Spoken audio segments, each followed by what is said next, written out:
Ration ভোক্তাদের জন্য নতুন নিয়ম। রাজ্যে 1 জুন থেকে রেশনে সম্পূর্ণ বন্ধ আটা, চালু হবে গম। নিম্নমানের চাল হলেও দেওয়া হবে কড়া শাস্তি। তাহলে কি এবার বন্ধ হবে রেশন দুর্নীতি, নাকি রেশন বিক্রেতারা করবেন আরো লাভ? রেশন দুর্নীতিতে কড়া বার্তা খাদ্যমন্ত্রীর। জুন থেকেই বড় বদল, বন্ধ হচ্ছে আটা। কড়া নজরে ফোরেরাজ এবং জাল রেশন কার্ড। রাজ্যের রেশন এবং খাদ্য বন্টন ব্যবস্থায় দুর্নীতি রুখতে এবার একেবারে কড়া অবস্থান নিল সরকার। দুর্নীতির বিরুদ্ধে কার্যত যুদ্ধ ঘোষণা করে রাজ্যের খাদ্যমন্ত্রী স্পষ্ট জানিয়ে দিলেন, অতীতে যেসব অনিয়ম এবং দুর্নীতি হয়েছে, ভবিষ্যতে তা পুনরাবৃত্তি কোনোভাবেই বরদাস্ত করা হবে না। প্রশাসনিক আধিকারিকদের উদ্দেশ্যে তার স্পষ্ট বার্তা। আমি আগেই হাত জোড় করে অনুরোধ করেছি, আজও করছি, কিন্তু এরপর যেন আমাকে কড়া ব্যবস্থা নিতে কলম চালাতে বাধ্য হতে না হয়। খাদ্যমন্ত্রীর এই কড়া অবস্থানের মধ্যেই আগামী জুন মাস থেকে রাজ্যের রেশন ব্যবস্থা এবং ধান পাট ক্রয়ের ক্ষেত্রে একগুচ্ছ নতুন সরকারি নির্দেশিকা কার্যকর করার প্রস্তুতি শুরু হয়েছে। সরকার সূত্রে খবর, খাদ্য বন্টন ব্যবস্থাকে আরও স্বচ্ছ, দুর্নীতিমুক্ত এবং সাধারণ মানুষের জন্য কার্যকর করে তুলতেই এই বড় পদক্ষেপ নেওয়া হয়েছে। সবচেয়ে বড় পরিবর্তন হতে চলেছে রেশন ব্যবস্থায়। সরকার সিদ্ধান্ত নিয়েছে, আগামী জুন মাস থেকে রেশন দোকানের মধ্যে আর আটা দেওয়া হবে না। উপভোক্তাদের শুধুমাত্র গম দেওয়া হবে। দীর্ঘদিন ধরে গম ভাঙানো এবং আটা তৈরির প্রক্রিয়াকে কেন্দ্র করে নানা অনিয়ম, পক্ষপাতিত্ব এবং দুর্নীতির অভিযোগ উঠেছিল।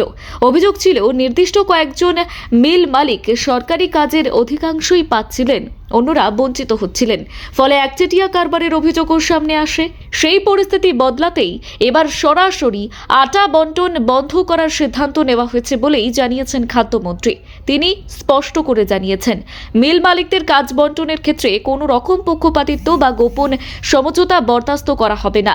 গোটা বিষয়টি নিয়ে বিস্তারিত তদন্ত হবে এবং কোথাও অনিয়ম ধরা পড়লে কড়া ব্যবস্থা নেওয়া হবে। এদিন অতীতের একাধিক দুর্নীতির ঘটনাও সামনে আনেন খাদ্যমন্ত্রী। তিনি জানান, বীরভূমে প্রায় 22 কোটি টাকার ধান দুর্নীতির ঘটনা সামনে এসেছে, আর ইতিমধ্যে সেই ঘটনার পূর্ণাঙ্গ তদন্তের নির্দেশ দেওয়া হয়েছে।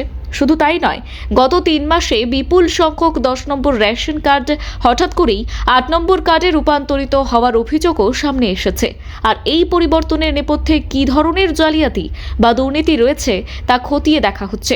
দুর্নীতির বিরুদ্ধে আরও কড়া নজরদারির বার্তা দিয়ে খাদ্যমন্ত্রী জানিয়েছেন, তিনি নিজে যে কোনো সময় রাজ্যের বিভিন্ন খাদ্য গোডাউন এবং রেশন ব্যবস্থার সঙ্গে যুক্ত কেন্দ্রগুলিতে আকস্মিক পরিদর্শনে যেতে পারেন।